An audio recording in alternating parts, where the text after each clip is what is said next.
Today we're diving into something that I think a lot of people have heard of, but maybe don't totally understand. Yeah. Reverse osmosis. Sounds kind of sci-fi, doesn't it? It does, a little bit, but it's really fascinating stuff. I know, right? So today we're going to break it all down. We're going to go deep and figure out how to really make these systems work for us. Exactly. Not just getting clean water, but doing it efficiently, saving money. Yeah, all of that. And, you know, since all of you listeners out there are so into eco-conscious living, I think you're really going to enjoy this deep dive, because we're going to see how we can really make RO not just about clean water, but also make it super efficient. Absolutely. And you might be surprised how much there is to learn here. You know, it all begins with nature, actually. Oh. Yeah. Essentially, reverse osmosis, we're sort of taking a page from nature's playbook, using pressure to kind of reverse the flow of water through a special membrane. Okay. And this pushes the water from a really concentrated solution to a less concentrated one. And what happens is all those impurities are left behind. Ah, okay. And what you get is that pure drinkable water. So we're kind of tricking nature to get what we want. Exactly. That's so cool. Okay, so we talk about those RO membranes a lot. Right. What's the deal with choosing the right one? Choosing the right membrane, that's super important. Yeah. And it's not as easy as just picking any filter. Okay. It's kind of like this. The membrane is the heart of the whole system. And, you know, you wouldn't want just any old heart, right? Right. You need the one that's perfect for the job. Okay. So we need to consider all sorts of things, like what kind of contaminants are in the water, how pure does that water need to be, even the environment that whole system is going to be operating in. I see. Lots to think about. So it's a lot more specialized than I think a lot of people might realize at first. It really is. I've also heard this term fouling. Yeah. What is that? Fouling. Yeah, it's a common issue in RO systems. And it's not the prettiest thing. I was going to say, it doesn't sound too great. It's not. Basically, think of it like a coffee filter, you know, when it gets all clogged up. Yeah. That's kind of what happens to the membrane when it gets fouled. All sorts of gunk builds up on the surface, and then it's harder for that water to pass through. So it's getting all gunked up. Basically, yeah. And here's the thing. Not all fouling is created equal. Ooh, yeah. You've got like organic fouling. So that's from things like, you know, decaying plant matter. And then you've got colloidal fouling, which is, you know, those really tiny particles. And then there's even biofouling. And that's when bacteria are like, hey, this membrane looks like a great place to live. So it's a whole microscopic world It is. happening in there. Whole little ecosystem. Wow. So knowing about all these different types of fouling seems really important. Absolutely. I mean, each type needs, you know, its own strategy to prevent it and to clean it, you know. So picking a membrane that's, you know, designed to resist the specific types of fouling that are most likely to happen in your water, that's key. That makes sense. It's all about picking the right tool for the job. Right. Got it. Yeah. Membrane choice, super important. I've also heard these terms water flux and rejection rate. Can you help me understand what those are? Sure. Think of water flux kind of like the speed limit of your membrane. Okay. It's basically measuring how much water can go through it per unit of area over a certain amount of time. Okay. So higher flux, more clean water you're producing. But it's not just a race, right? Right. Rejection rate, that's like the bouncer at the door, I like that. keeps those contaminants out. Okay. Higher rejection rate, the better it is at doing that job. So it's a balance. It is, yeah. We want something that's fast, but also Yeah. really good at keeping the bad stuff out. Exactly. And finding that right balance, that perfect balance, it really depends on what you're trying to achieve. If you're in an industry that needs like super pure water, Right. like pharmaceuticals, for example, then that high rejection rate, that's your top priority. Makes sense. Even if it means, you know, slowing things down a bit, Right. sacrificing a little bit of speed. Interesting. Okay, that makes a lot more sense. Yeah. Matching the membrane to the mission. Yeah. So we've got this great membrane, but I have a feeling that's not all. It's not. There's more to the story. It's true. I mean, even the most amazing, you know, top of the line membrane, Right. it's going to struggle if you're giving it water that hasn't been treated well. Okay. Think of it like a 5-star chef, but all they have are spoiled ingredients. Oh, right. That's where pretreatment comes in. Pretreatment. Yeah. So this sounds like a fancy word It might sound fancy. for just like a basic filter. It's more than that. It's like having a bodyguard for your membrane. Okay. Pretreatment is making sure that the water is clean, like pre-cleaned, before it even gets to that whole RO process. So we're protecting the membrane Exactly. from all the stuff that could gunk it up. Exactly. All right. So this is where it gets really high tech, right? Well, maybe not lasers and spaceships, Right. but it can definitely get pretty sophisticated. First things first, you got to do a water test.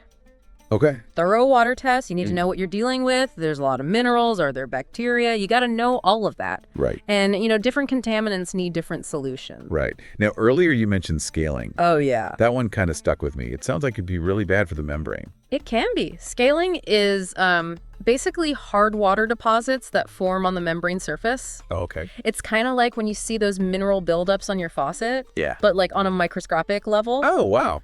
And it's a problem because all that buildup restricts the water flow. Right. And over time, it can even damage the membrane. Okay, so how do we stop that from happening? Well, one of the things we use is anti-scalants. Anti-scalant. Yeah, think of them as tiny little superheroes Okay. that prevent those minerals from sticking together and forming scale. Interesting. It's like giving the membrane a non-stick coating. I like that analogy. It makes it much easier to picture what happened.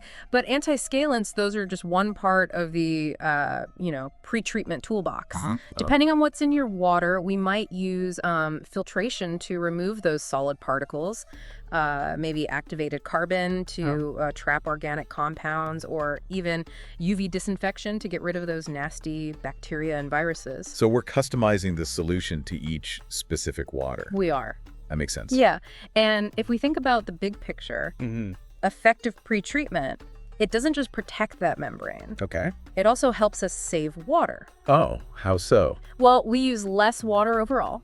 We create less wastewater, and the system itself lasts longer. Oh, that's fantastic. So good news all around. Especially, given your passion for sustainability, I Yeah. think this is Oh, yeah, a really great thing. definitely. Okay, so we've got the membrane, we've got this bodyguard for it. Right. What's next in building this ultimate RO system?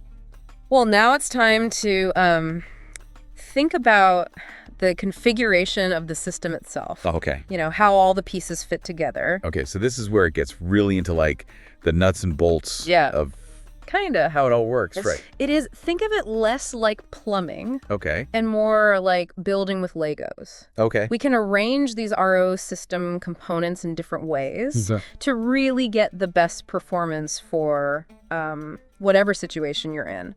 So there's no like one-size-fits-all RO system. No, definitely not. Interesting. One of the big decisions is whether to go with a single stage or a multi-stage system. Okay, what's the difference?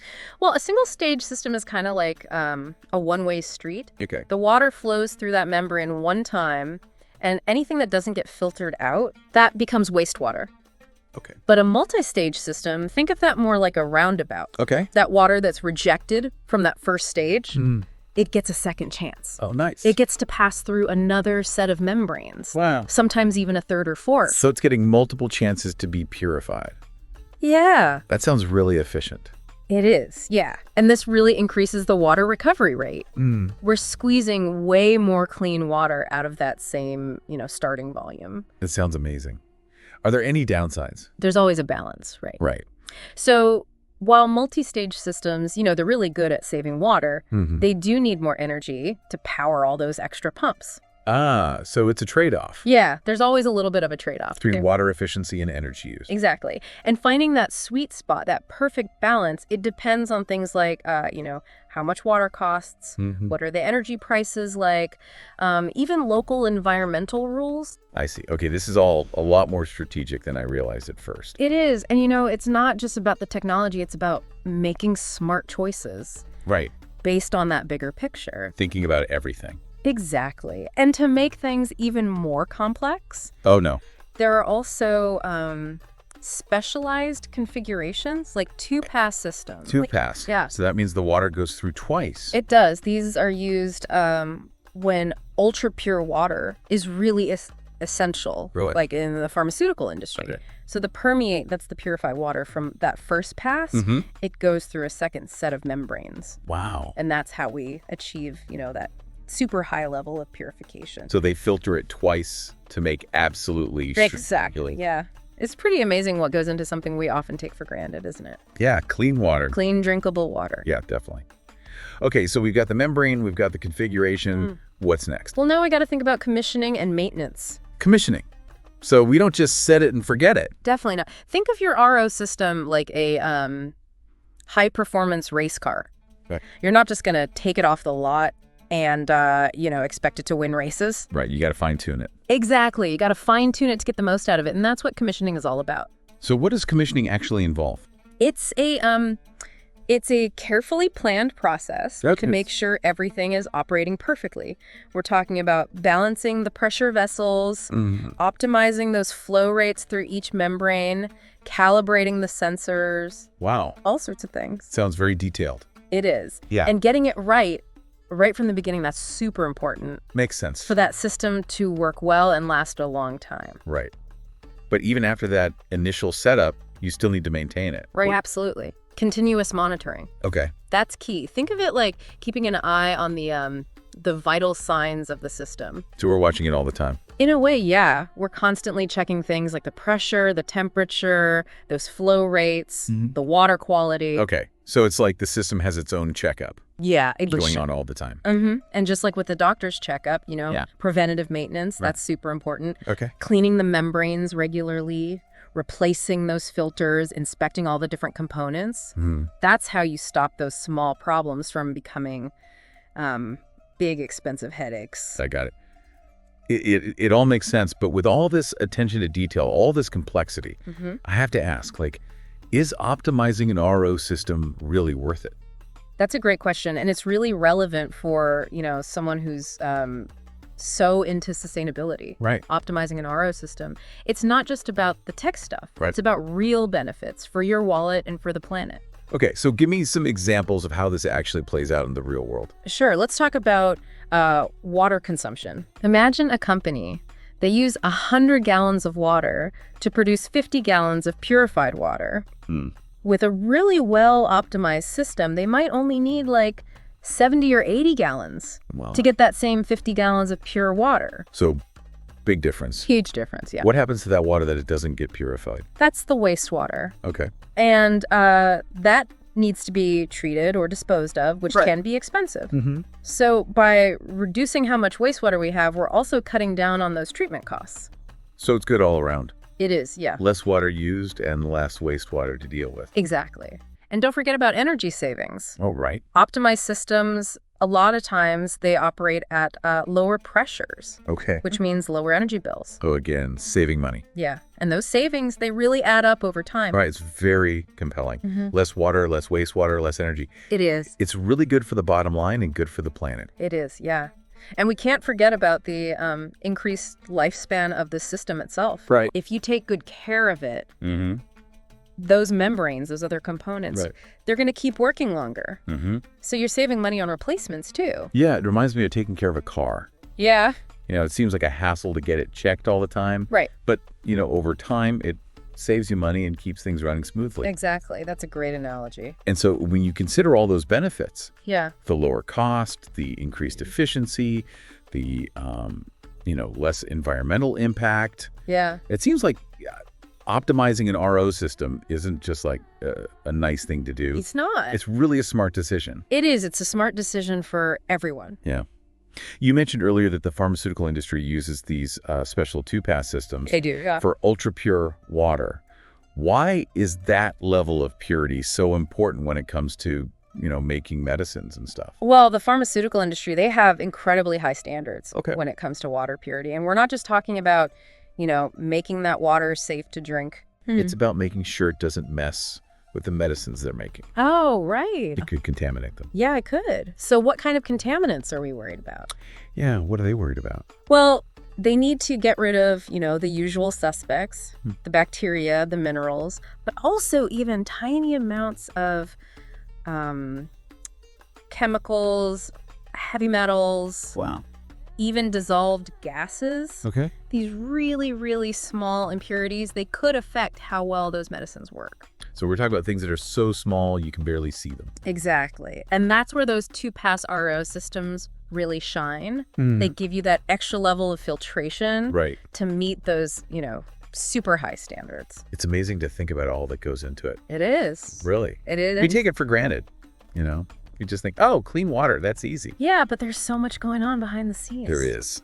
Okay, so we've talked about kind of the basics of reverse osmosis. We've explored the ins and outs of membrane selection, pre-treatment, and even, the different ways you can configure these systems. Right, and this is just the beginning. This is just the beginning. There's still so much more to explore. Exactly. We're just getting started Exactly. on our RO journey.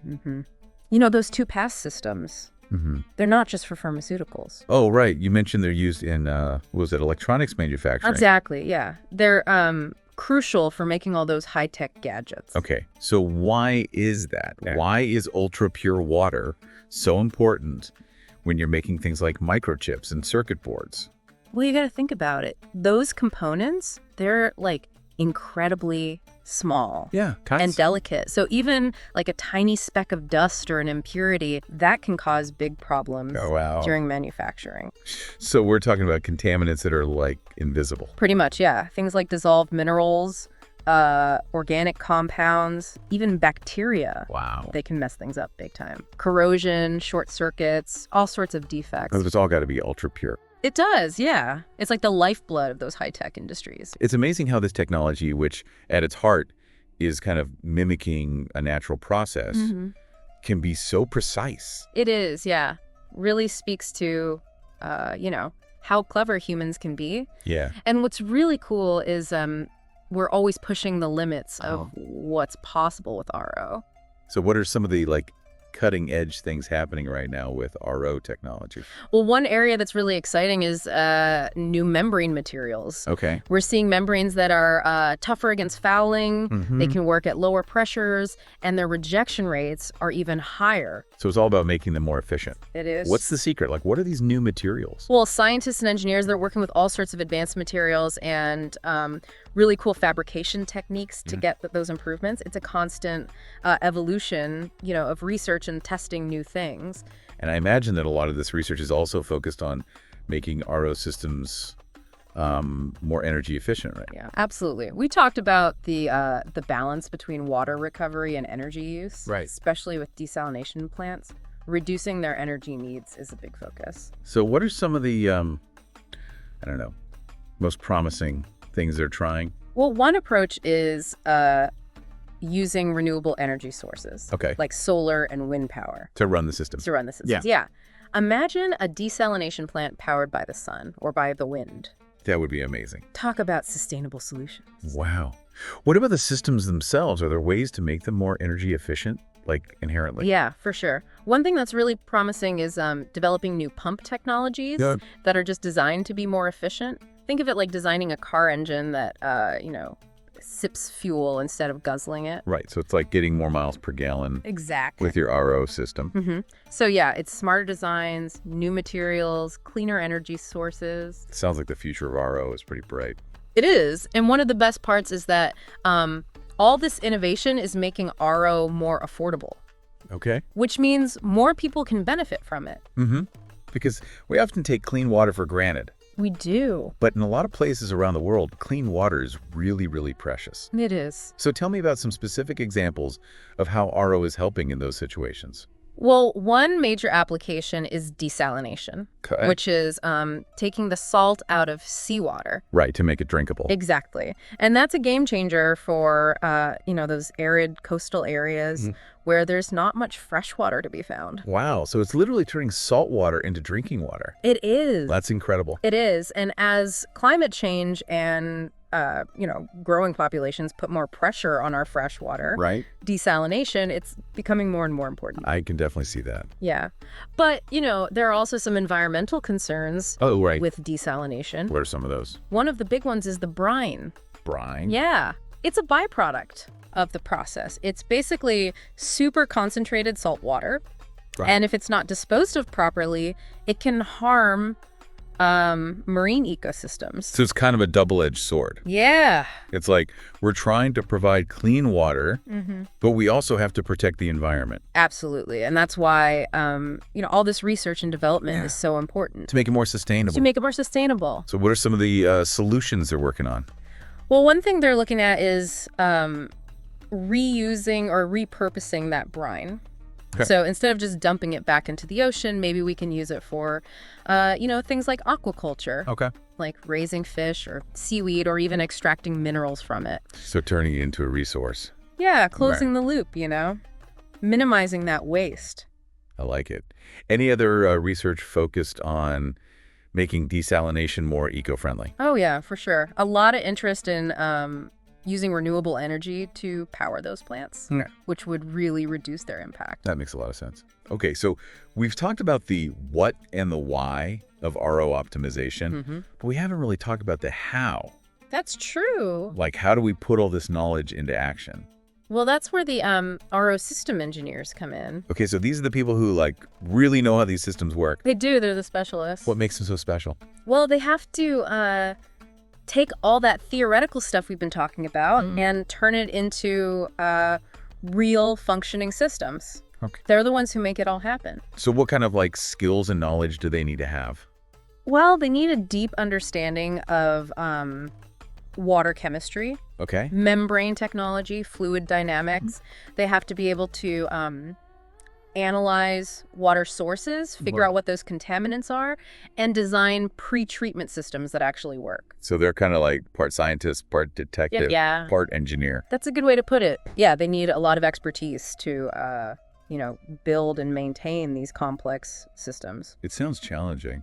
It is, but it's also really rewarding because you're working on something that really has an impact. Right, helps people. Helps people, helps the planet. So if someone's listening and they're like, hey, that sounds like a cool career, what kind of education would they need to become an RO engineer? Well, they typically need a degree in something like chemical engineering or environmental engineering.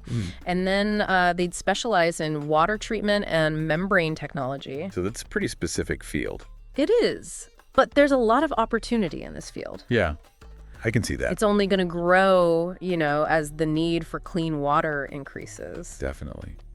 We've covered a lot of ground today. We have. From, the science behind RO to its applications, the challenges, and, all the incredible things people are doing to make it more sustainable. It's been a fascinating journey. It has. But there's one more thing I want to talk about before we wrap up this episode. Oh. We've talked about the present of RO technology. But what about the future? Yes, the future. Where is this technology going, and what kind of amazing things might it be able to do in the years to come? Well, that's what we're going to explore next. Welcome back to our deep dive into the world of RO. It's been a fascinating journey so far, hasn't it? It really has. We've learned about the science behind it, the challenges it can address, and the people who make these systems tick. And of course, all the amazing ways RO is already making a difference, especially in bringing clean water to more people around the globe. Exactly. But now it's time to turn our attention to the future. The future of RO. What does it hold? What exciting possibilities are on the horizon? Well, the future of RO is looking pretty bright. It's a constantly evolving field, always refining and pushing boundaries. So it's not just about perfecting what we have now. No, it's about exploring entirely new territories, new ideas. That's what makes this so fascinating, isn't it? We're not just learning about what is, but also what could be. So tell me, what are some of those promising areas of innovation right now? One area that's creating a lot of buzz is artificial intelligence and machine learning. AI and RO. Yeah, that's right. That sounds like a powerful combination. It is. Imagine RO systems that can predict and prevent fouling, before it even happens. Wow. Or systems that can optimize energy use in real time. Okay. And even diagnose problems before they become big issues. Yeah, so it's like giving those systems a brain of their own. In a way, yeah. AI can analyze huge amounts of data, from all those sensors in the system. Right. And spot patterns, make adjustments to keep everything running smoothly. That's incredible. So we're talking about RO systems that are not just efficient, but intelligent. Exactly. And this level of automation and intelligence, it has the potential to really change how we manage water, our most valuable resource. I can see it, These smart RO systems seamlessly integrated into our homes, businesses, cities, quietly working behind the scenes, keeping us all hydrated with clean water. That's the vision a lot of researchers are working toward. And the advancements are making it more and more realistic. It's exciting to think about. But it's not just about making RO systems smarter, is it? There's also a focus on making them even more sustainable. Absolutely. Reducing the energy consumption of RO systems, that's a major goal. Right, we talked about that earlier, the balance between water recovery and energy use, especially for those big desalination plants. So what are some of the most innovative ways they're trying to minimize that energy footprint? Well, one promising approach is developing new membrane materials that require less pressure to operate. Okay, so lower pressure means less energy. Exactly. But there's a challenge, of course. You said. These new materials, they also need to be just as good at filtering out those contaminants. So it's a balancing act. It is. Finding materials that are both energy efficient and highly effective at removing impurities, that's the goal. Right. It's like trying to achieve two things at once. It is, but researchers are making incredible progress. That's great to hear. Any other areas where sustainability is a focus? There's also a lot of research on using renewable energy sources to power RO systems. Like solar and wind power. Exactly. So you could have a desalination plant running entirely on sunlight. Potentially, yes. Yeah. That would be a huge step in making desalination more sustainable. Yes, significantly reducing its environmental impact. Exactly. And as these technologies become more advanced and more affordable, more people can benefit from them. That's the hope, yeah. Making clean water a reality for everyone. It's a great goal. But before we get carried away with all these amazing possibilities, it's important to remember that even with all these advancements, there are still challenges with RO technology. You're right. We've discussed the challenges with brain disposal, and there are others. Like what? Well, we need to find ways to reduce the cost of these systems even further. Right. And ensure that everyone benefits from them. So it's not just about developing new technology. No, it's not. It's about the ethical and social implications, too. Exactly. We need to ask ourselves not just if we can do something, but if we should. Right. Thinking about the consequences. Exactly. And how to make sure everyone benefits, not just a few. That's responsible innovation. It is. Thinking about the big picture, the technical and human aspects. It's about more than just the technology itself. Exactly. It's about using it wisely. Well said. We've covered so much in this deep dive into RO. We have. From the science to the real-world applications, the challenges, the possibilities. It's amazing how much there is to learn about something as essential as clean water. It is. And I hope everyone listening has a new appreciation for this technology. I think they do. It's been a great journey, and I've learned a lot myself. Me too. It's been a pleasure. The pleasure was all mine. Thanks for joining me on this deep dive into RO. Anytime. And to all of you listening out there, thanks for joining us. Until next time, keep those questions flowing and keep exploring the incredible world around us.